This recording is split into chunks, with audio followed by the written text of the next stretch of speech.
Olá, queridos! Hoje estamos no 30º dia do nosso desafio quaresmal, lendo a Bíblia inteira em 45 dias nessa quaresma. Tá demais, o pessoal tá amando. Graças a Deus, é um desafio, não é fácil, mas você vai conseguir concluir em nome de Jesus. E hoje nós concentramos mais a nossa partilha em cima do profeta Ezequiel. Hoje nós lemos também o profeta Daniel, mas amanhã eu falo de Daniel. Vou falar hoje de Ezequiel e amanhã eu falo do profeta Daniel. Ontem nós começamos a nossa leitura falando da história do livro do profeta Ezequiel. E ontem eu deixei para focar mais no livro do Baruque, né? Que é o escriba Baruque, para não ficar picando, então eu deixei para fazer separado. Então hoje a gente vai falar mais do profeta Ezequiel. Quem é o profeta Ezequiel? Ele é um grande profeta. Ele é da família de sacerdotes. A família dele é uma família sacerdotal e ele foi preparado para ser sacerdote. Todavia, quando ele completou a idade, 30 anos, para começar a exercer o seu ministério sacerdotal, o que aconteceu? Ezequiel foi exilado para a Babilônia.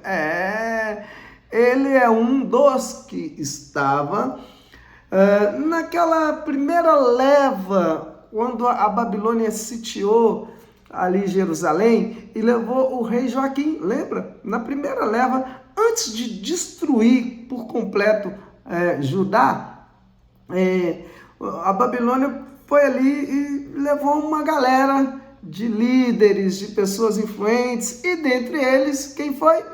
O profeta Ezequiel, com 30 anos de idade. Ele estava para começar o seu ministério sacerdotal. E acontece, a Bíblia conta que no 5º ano em que o rei Joaquim estava exilado lá na Babilônia, Deus aparece para o profeta Ezequiel às margens do rio Cobar. Ele teve a visão de uma nuvem com feixes de fogo. No meio dessa nuvem, ele viu 4 animais. Eles tinham 4 rostos, homem, a face de um homem, de um touro, de um leão e de uma águia. Cada um desses seres trazia nos seus pés rodas. E os 4 tinham asas que formavam meio que um quadrado assim, sabe? Essas asas tocavam-se uma nas outras, meio que formando uma estrutura, uma base que estava suportando um trono que estava por cima deles. Entende? Então, nesse trono tinha uma figura humana que da cintura para cima não podia se ver o rosto, não podia ver da cintura para cima, porque era algo resplandecente, uma luz resplandecente que envolvia essa figura humana, que o profeta vai chamar esse fenômeno de algo que ele diz a semelhança da glória do Senhor. Na verdade, é Deus que em forma humana não pode ser visto por ninguém ali. É o que está acontecendo. Algo estrondoroso. Ele está ali às margens do rio Cobar, vendo essa coisa magnífica, poderosa diante dele. Então, os animais com os rostos e rodas por todo lado dão a ideia de alguém que pode ver tudo e que pode estar no mesmo lugar. Da onisciência, da onipresença e assim, do conhecimento de Deus, entende? Essa soberania de Deus, tudo. Ele vê tudo, ele está em todos os lugares, ele sabe tudo, ele é todo poderoso. Então dá essa ideia, os animais com o rosto virado para todos os cantos e rodas, né, também. É também a presença desse fenômeno, dessa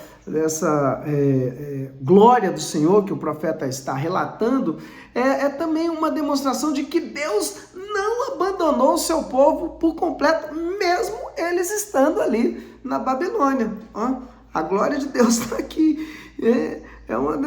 Isso impressiona o profeta Ezequiel, porque tipo assim, o que é que a glória de Deus está fazendo na Babilônia? É isso que nós estamos vendo aqui no capítulo 1 do profeta Ezequiel. Depois, no capítulo 2, Deus dá ao profeta um pergaminho, um rolo, e fala para ele: come. Deus mandou o profeta comer o rolo. É o mesmo que dizer assim, as palavras que saem da boca do profeta são as palavras de Deus. É o próprio Deus que vai falar pela tua boca. Então, a partir daí, o profeta Ezequiel vai exercer o seu ministério, o seu chamado, que não é fácil não, gente.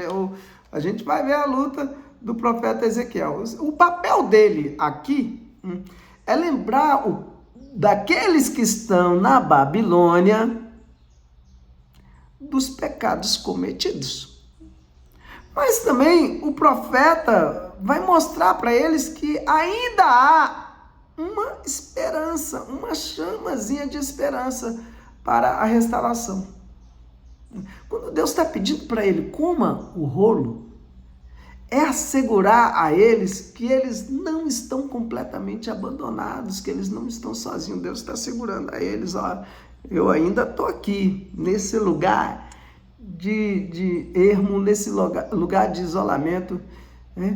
Enquanto isso está acontecendo lá na Babilônia, sabe o que está acontecendo lá em Jerusalém? O Jeremias está profetizando lá. Enquanto Ezequiel está profetizando na Babilônia, o Jeremias está profetizando lá em Jerusalém, para aqueles que ficaram. Ainda restaram alguns lá. E aí o capítulo 4, Ezequiel agora então vai exercer o seu ministério, ele tem que fazer. Então ele, sabendo como é esse povo, e a gente já viu aqui nas Sagradas Escrituras, que esse povo é um povo abençoado e difícil de lidar, o que o profeta Ezequiel vai fazer? Ele vai chamar a atenção do povo com algumas coisas diferentes, são atos simbólicos. Então, o que ele faz?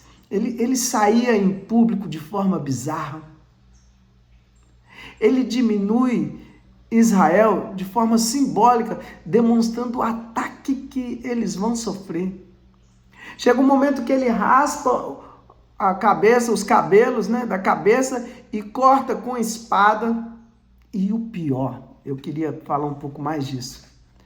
A Bíblia diz que o profeta ficou 390 dias, mais de um ano e 35 dias, podemos dizer, 390 dias deitado, para se alimentar de comida misturada com fezes. Você está entendendo? Como sinal daquilo que os israelitas vão se alimentar no deserto. Gente, é aquela palavra que nós lemos ali nas Lamentações de Jeremias, quando ele vê o povo rastejando pelo chão, morrendo de fome, as mães assassinando seus próprios filhos para matar suas fomes, cometendo canibalismo. Gente, é muito forte, muito pesado. E é exatamente isso que o profeta Ezequiel está demonstrando aqui, quando ele se deita para se alimentar de comida misturada com fezes. Mas ele, desanimado, sabendo que esse povo é um povo de coração duro, segue a sua missão. E aí, dos capítulos 8 a 11, Ezequiel vai ter outras visões. Agora, ele vê, dentro do templo de Jerusalém, criaturas rastejando pelo chão. O povo está adorando os deuses estrangeiros dentro do templo de Jerusalém. As mulheres estão chorando por Deus Tamuz, por Tamuz. Os homens estão adorando o Deus Sol. E aí, o profeta vê Deus se retirando do templo de Jerusalém. Ezequiel vê. Deus está retirando o templo, e retirando o templo, ele está retirando a sua cobertura espiritual, ele está retirando a sua proteção. Agora, o templo inevitavelmente será destruído, aniquilado. Isso nós estamos vendo nos capítulos 8 a 11. Ao final do capítulo 11, aqui tem algo muito importante. Deus promete que enviará um remanescente de Israel. Ele irá transformar tudo, removendo um coração de pedra, infundindo um coração de carne. No final do capítulo 11 vem essa esperança. Surge então uma luz, uma esperança. E aí nós vamos ver um bloco seguinte, dos capítulos 12 a 24 e depois do 25 a 32, que vem primeiro dos capítulos 12 a 24, um julgamento sobre Israel. Que vem, são parábolas e alegorias sobre Israel. Depois, nos capítulos 25 a 32, o que nós vamos ver são oráculos sobre as nações. Então, primeiro sobre Israel. Essas parábolas. Lá no capítulo 15, o profeta vai ver um bastão queimado. Depois, no capítulo 16, ele vai falar da esposa rebelde. No capítulo 19, o que ele vê é um perigoso leão furioso, porém capturado. Isso tudo é um julgamento sobre Israel. E no capítulo 23, ele vai narrar duas irmãs promíscuas. Duas irmãs, que é a Oola e Olibá. São duas. Que é quem? Israel, reino do norte, Jerusalém, reino do sul. É isso. Então, Ezequiel, ele vai dar a sua sentença nesse bloco. Ele diz que Israel merece. Ele vai falar, Israel merece ser destruída por causa da infidelidade. E não é uma infidelidade agora, é uma infidelidade que vem de geração em geração. Merece. Ele reconhece que Deus está fazendo aquilo que tem que ser feito mesmo.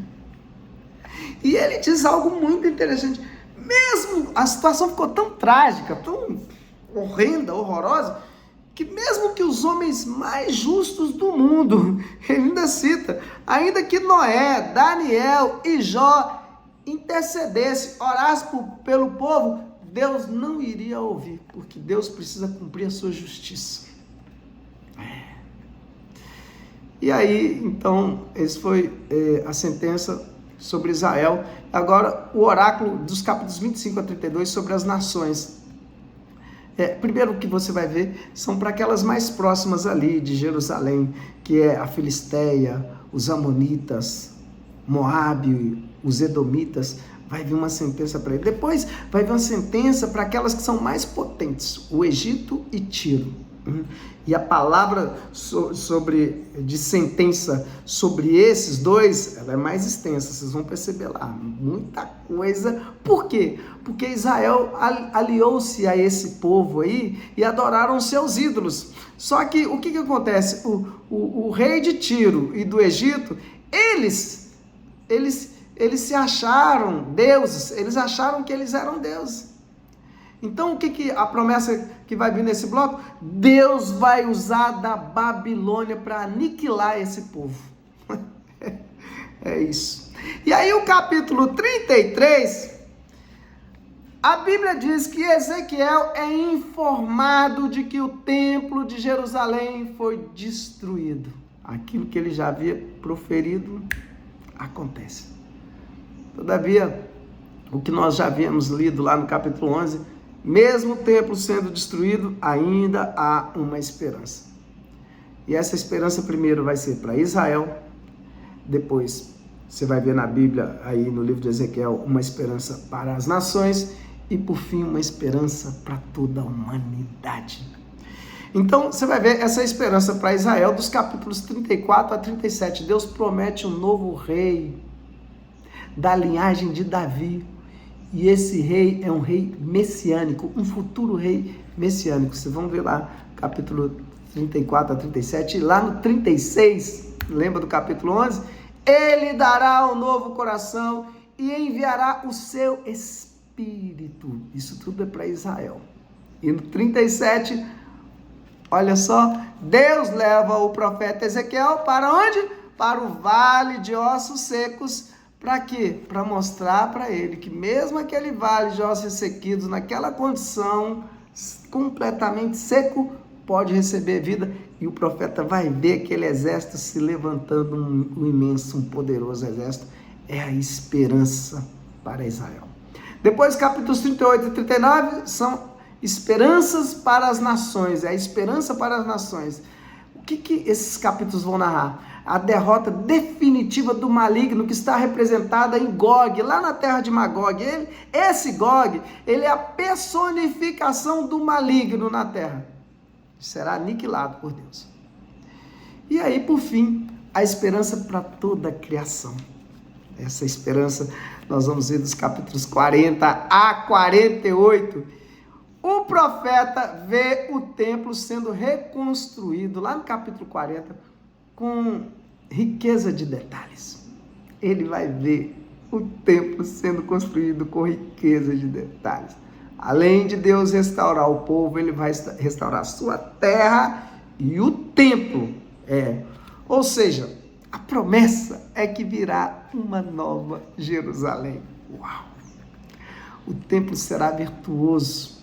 Quando restaurado, ele será virtuoso. Ele será puro, porque agora começa uma linguagem de puro, assim, muito, muito latente. Essa linguagem do puro e impuro vai vir aí, mas o templo será puro e verdadeiro. Um templo mais magnífico que o templo de Salomão. Então, o que o profeta vê? Aquela carruagem que tinha ido embora, voltar.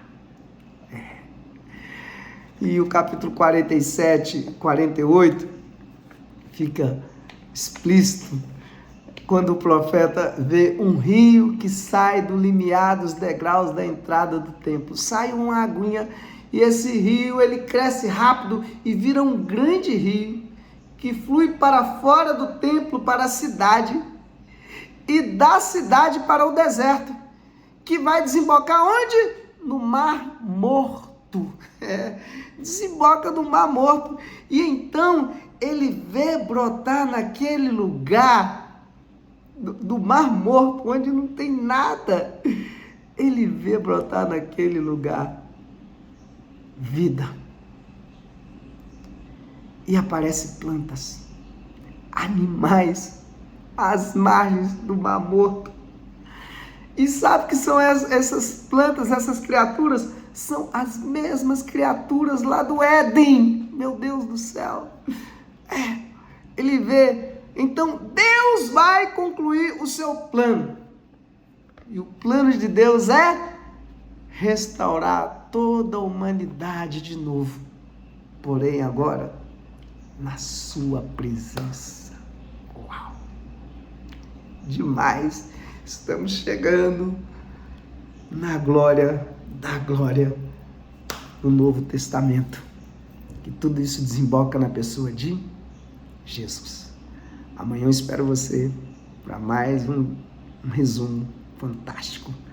Vamos falar do Daniel, que é tremendo. Valeu, gente!